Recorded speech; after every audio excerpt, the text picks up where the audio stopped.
je suis heureuse de vous retrouver pour une nouvelle vidéo. Alors, je me suis acheté, je lis la Bible en 52 semaines.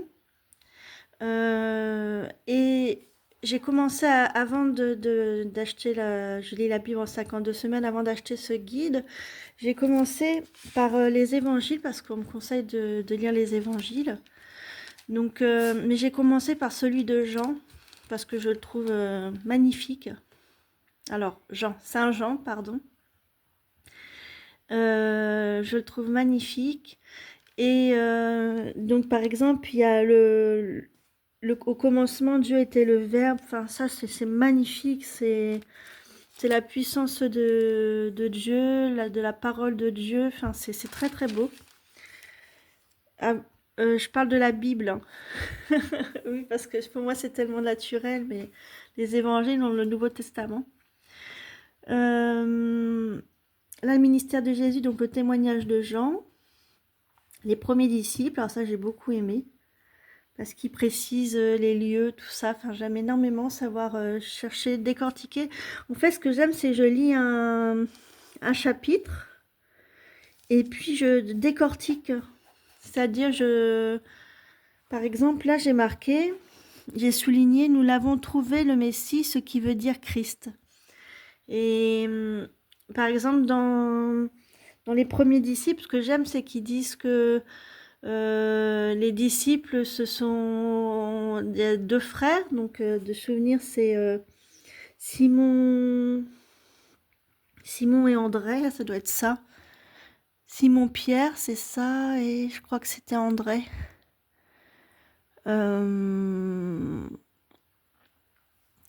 Enfin, je sais plus, je crois que c'est André. Oui, André, le frère de Simon-Pierre, voilà, c'est ça, oui. Et en fait, vous voyez, je sais, mais je doute de moi. C'est plus fort que moi, comme ça, je doute. Donc, alors que j'avais bien étudié que c'était André, le frère de Simon-Pierre. Et il croise Philippe. Et alors, attendez. Philippe trouve Nathanaël qui lui dit... Enfin, voilà, il croise Philippe. Et il est précisé qu'ils sont du même endroit, qu'ils viennent du même village. Donc je me suis intéressée pourquoi ils viennent du même village, quel est l'intérêt de préciser ça, le village. Et souvent Jésus va chercher ses disciples là où loin des intellectuels, loin de Jérusalem. Et donc ça montre que Jésus est loin de... Enfin, que la foi est plus forte que tout, en fait. Voilà ce que je peux résumer. Donc, par exemple, vous voyez dans les noces de Cana, il me semble que c'est dans The Chosen, la série The Chosen, on voit les noces de Cana. Il me semble dans la saison 1, épisode 6 ou 7, enfin, je ne sais plus parce que je me suis arrêtée au 7e épisode, et il me semble que c'est le 7e épisode, enfin je ne sais plus. Et c'est très intéressant. Et par exemple, Capharnaüm, je vais souligner le mot Capharnaüm. Qu'est-ce que ça veut dire? C'est la ville des pêcheurs. Des choses comme ça, en fait, je souligne et puis j'étudie. Donc voilà. Après, la purification du temple, séjour à Jérusalem, l'entretien avec Nicodème, mon préféré. Franchement, c'est magnifique. Jésus s'entretient avec Nicodème, c'est un pharisien. Mais Nicodème, il aime énormément Jésus. Et ça est une personne très, très importante pour la suite des évangiles. Et il lui exprime qu'on peut naître, parce que par exemple, en vérité, je te le dis, à moins de naître d'eau et d'esprit, nul ne peut entrer dans le royaume de Dieu. Et l'esprit, alors là, par exemple, il dit, le vent souffle où il veut et tu entends sa voix. Il compare le vent à l'esprit. Après, il dit naître d'eau, c'est comme si c'est le baptême, l'eau, le baptême, à moins de naître d'eau et d'esprit, nul ne peut rentrer dans le royaume de Dieu. Enfin, ça veut dire ce que ça veut dire, c'est difficile à exprimer, mais c'est difficile à exprimer, je le ressens, mais vous voyez, je n'ai pas encore tout à fait les mots. Après, Nicodème, il dit, mais par exemple, pour naître à nouveau, c'est retourner dans le sein de sa mère. Et, et non, en fait, on est à nouveau dans l'Esprit Saint, dans la foi, Enfin voilà. Bon, j'ai pas tous les mots, vous m'excuserez, je débute. C'est pas évident pour moi. Si je fais des erreurs, je m'excuse à l'avance. Après, donc, ministère de Jésus en Judée, ultime témoignage de Jean. Ça, il faut que je le relise parce que, par exemple, je m'en souviens plus beaucoup. J'ai adoré Jésus chez les Samaritains. C'est magnifique. Quand on y comprend le sens, c'est grandiose. Il va parler à une femme, une femme. Des gens, c'est difficile. Enfin, par rapport à l'époque, parler à une femme. En plus des Samaritains. Alors les Samaritains, c'est, je sais plus, je sais plus trop. C'est un groupe. Enfin bref, je sais plus trop. Je pourrais pas expliquer. C'est les Samaritains. Je sais pas si c'est comme les pharisiens ou je m'en souviens plus ça. Mais ce que je sais, c'est que c'est ce que j'ai adoré déchiffrer le chapitre.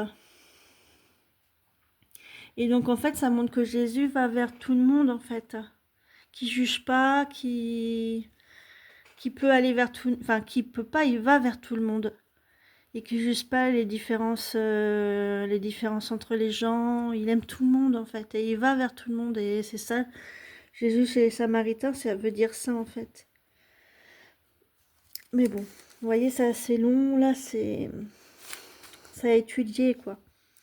Jésus en Galilée, donc voilà. Et là, j'ai lu ça, guérison d'un infirme à la piscine de Bethzatha. Mais je ne m'en souviens plus beaucoup, celui-là. Et voilà, et normalement, je m'en suis arrêtée au 6. Mais là, je vais relire le 5 parce que je ne m'en souviens plus. Ouais, il faut que je relise le 5, je ne m'en souviens plus. Alors, je ne sais pas si c'est bien de faire ce que je fais. Mais je sais que c'est important pour moi de lire la Bible comme ça. Alors moi j'ai commencé par l'évangile de Saint Jean. Je dis pas qu'il faut commencer là. Alors j'ai fait aussi la Genèse.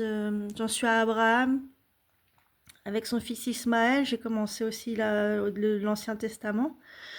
Mais sinon j'étudie fort les évangiles. Enfin l'évangile selon Saint Jean. Donc voilà. Donc, et puis je marque comme ça sur des papiers les choses importantes. Par exemple pour Nicodème, j'ai marqué que l'entretien avec Nicodème enseigne que devenir disciple de Jésus ne consiste pas seulement à appartenir à un peuple ou à une tradition religieuse.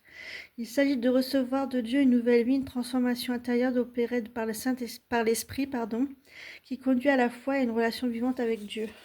Donc vous voyez, ça c'est important et je le mets là. Alors après, je me fais des petits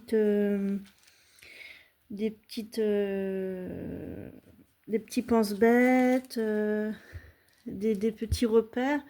Normalement, on met ça dans une Bible sur les côtés, mais là, ça cachait trop, je ne peux pas le faire. Vous voyez, c'est marqué Exode. Alors là, je ne sais pas ce que c'est marqué. Chronique, enfin bref, et on met comme ça sur chaque livre. Donc voilà pour ça.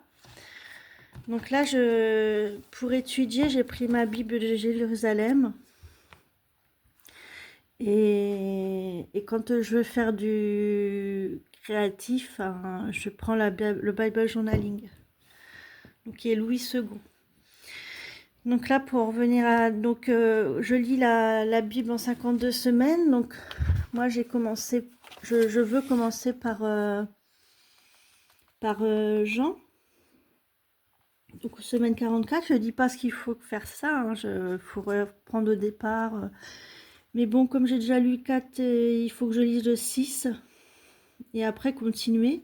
Mais vous voyez là, ils disent par exemple lecture de la semaine 44, jour après jour. Donc lire ça, 4 à 6, de 7 à 9, de 10 à 12, jour 4 de 13 à 16. Donc tout ça c'est les chapitres et après ils font les résumés. Moi je vais lire les chapitres à mon rythme, mais j'aimerais bien lire les évangiles avant la rentrée. Mais à mon rythme, et après je lirai résumé des lectures de la semaine 44. Vous voyez, je vais faire ça comme ça. Donc voilà. Alors je suis curieuse de savoir qu'est-ce qui marque dans les débuts.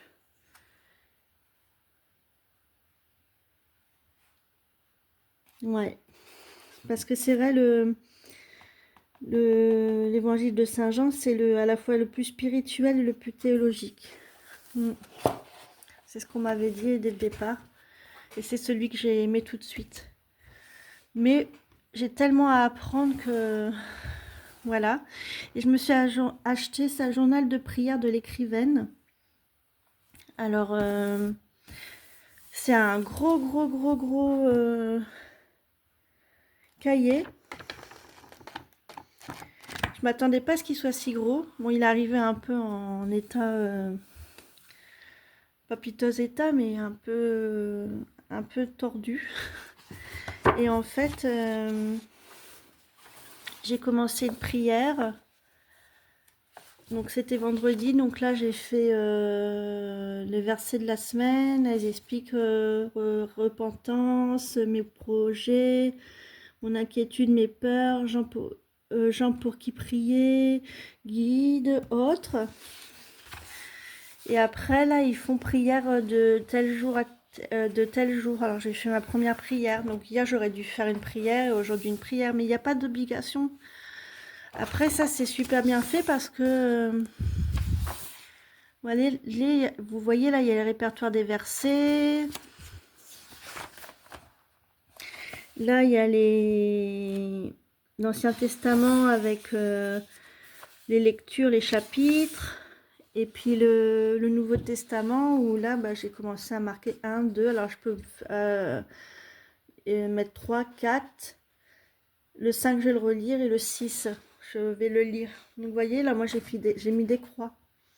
Donc ça c'est le Nouveau Testament, c'est avec les chapitres. Après il y a plan de lecture, planifie du temps avec Dieu, la routine du matin, c'est le planifie du temps avec Dieu, ça c'est pour les mois, c'est bien fait quoi. Ça c'est le jeûne. Alors moi j'ai pas encore quelque chose que j'ai fait, le jeûne. Jeûner c'est pas suivi de prière, ça j'ai pas trop... Alors, on met la date, tout ça. Et moi ce que j'aime c'est vraiment faire les prières. Alors j'ai déjà un cahier de prière, mais bon je vais essayer de remplir celui-là. Et puis après c'est comme ça, puis après vous avez à la fin de la semaine, vous avez réflexion sur la semaine, qu'est-ce que Dieu m'a appris, comment ai-je mis en pratique la parole de Dieu cette semaine, qu'est-ce que j'aurais pu améliorer, enfin vous voyez c'est très intéressant. Donc voilà, donc j'ai acheté ça, journal de prière de l'écrivaine André Anne mon fils. Et j'ai payé ça une vingtaine d'euros. Je lis la Bible en 52 semaines et ma Bible de Jérusalem que j'ai achetée. Alors ils disent guide de lecture pour les femmes. Bon, on verra bien. Je sais pas en quoi. Et puis ma Bible de Jérusalem que j'ai achetée dans une librairie, que j'aime énormément. Donc voilà, je suis heureuse d'avoir partagé ce moment avec vous. Si vous avez des questions, n'hésitez pas. Surtout, je n'ai pas la connaissance parfaite, donc je peux faire des erreurs. Ne soyez pas trop dur. Si vous avez remarqué des choses, n'hésitez pas à le dire gentiment, que je puisse revenir et puis qu'on puisse en parler. Et puis en fait, tout ça, c'est un chemin. C'est quelque chose de beau et donc voilà quoi. Je vous embrasse très très fort, je vous dis à très bientôt, que Dieu vous protège, bye bye.